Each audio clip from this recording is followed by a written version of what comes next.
माँ के आंसू। राधा बहन का इकलौता बेटा अमेरिका में रहता था। एक दिन राधा बहन का किराएदार कहता है, अरे माँ जी अकेली बैठी रहती हैं, बेटे के पास क्यों नहीं चली जाती? अरे कैसे चली जाऊं, नई नई शादी हुई है, अभी तो थोड़ा बहू के साथ समय बिताएगा, तभी तो दोनों के बीच समझ बढ़ेगी ना। अरे कैसी बात कर रही हैं माँ जी, समझ बढ़ाने के लिए 5 साल काफी होते हैं। 5 साल की शादी को कोई नई शादी नहीं कहता। हाँ वो तो है, आया था पिछले साल उसका फोन, पूछ रहा था कैसी हो, पर अब तो काफी साल हो गए, कोई फोन भी नहीं आता। तभी फोन की बेल बजती है। लो 100 साल की उम्र है, आ गया मेरे मयंक का फोन। अच्छा कैसे पता कि ये फोन उसी का है? अरे कैसे पता नहीं चलेगा, माँ हूँ मैं। अरे रहने दो माँ जी, 1 साल से जिसका फोन नहीं आएगा वो अब क्या करेगा? होता भी वही है, फोन पर मयंक है। कैसी हो माँ? अरे बेटा तेरी आवाज सुन ली, अब तो मौत भी क्यों ना आ जाए, बहुत याद आती है बेटा। माँ मैं वो ऑफिस में था। अच्छा माँ, वो रीना बोल रही थी कि तुम अकेली रहती हो इंडिया में, वो ठीक नहीं है। अब बुजुर्ग भी तो हो रही हो, अकेले पकाना खिलाना, वो चाह रही है कि अब तुम यहीं आ जाओ, हम लोग साथ रहते हैं ना। राधा बहन की आंख से पानी गिरने लगता है, वो कुछ नहीं बोल पाती। माँ हेलो, सुन रही हो ना माँ? हाँ बेटा तेरे साथ रहूंगी, सुबह शाम तुझे देखूंगी, और क्या जीवन में है तेरे पापा के जाने के बाद। तभी बीच में बेटा माँ को रोक देता है। हाँ हाँ ठीक है माँ, तो मैं आता हूँ अगले हफ्ते तुम्हें लेने के लिए। राधा बहन को तो मानो बुढ़ापे में किसी ने पंख दे दिए हो, उड़ी जा रही थी पूरे मोहल्ले में। अरे वो मयंक आ रहा है, अब तो अमेरिका जा रही हूँ मैं, वहीं रहूंगी।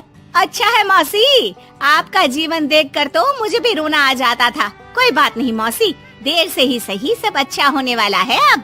राधा बहन दौड़ दौड़ कर सामान ला रही थी। अरे इतना सामान तो 2 साल में भी कभी नहीं खरीदा जो 2 दिन में लिए जा रही हो मौसी। अरे बेटा आ रहा है ना अमेरिका से। अच्छा, तो पकवान बनाने की तैयारी चल रही है? हाँ बिल्कुल, उसको बेसन के लड्डू बहुत पसंद है। रात भर भूनना तलना ये सब प्रोग्राम चलता रहता है राधा बहन के घर में। और फिर वो दिन भी आ जाता है जब बेटा घर आता है। कौन? माँ मैं मयंक। ये घर का क्या हाल बना रखा है, न सफाई न धुलाई, कैसा लग रहा है ये घर? घर तो ऐसा ही था बेटा हमेशा से, बस तू थोड़ा कमजोर लग रहा है। क्या हुआ बेटा? ये कमजोर नहीं फिट होता है माँ। वैसे और बता क्या हाल है तेरे? बेटे के मुंह से हाल पूछने का अंदाज भले ही फॉर्मेलिटी वाला हो, लेकिन राधा बहन की आंख फिर भर आती है। अरे यार ये तुम्हारी हर बात पर रोने की आदत न जाने कब जाकर खत्म होगी। सही कहती है रीना तुम्हारे लिए। रीना बहू क्या कहती है मेरे लिए? यही कि बस यही एक आदत है तुम्हारी माँ की, इमोशनल ब्लैकमेल। अरे यार अब इसमें रोने की क्या बात है?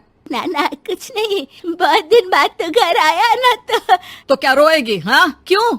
अच्छा ये ले, तेरे लिए रात भर बैठकर ये बेसन के लड्डू बनाए हैं, और ये अचार तुझे बहुत पसंद है ना? पसंद है नहीं माँ, पसंद थे।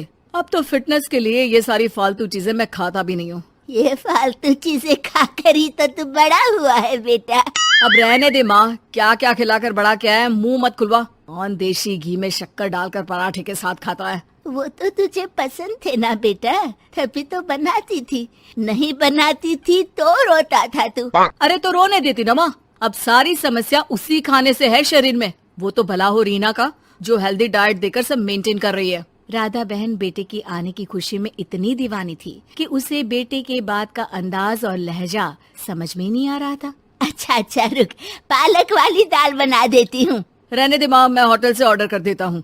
इतने साल बाद होटल का खाना, माँ के खाने की याद नहीं आती थी।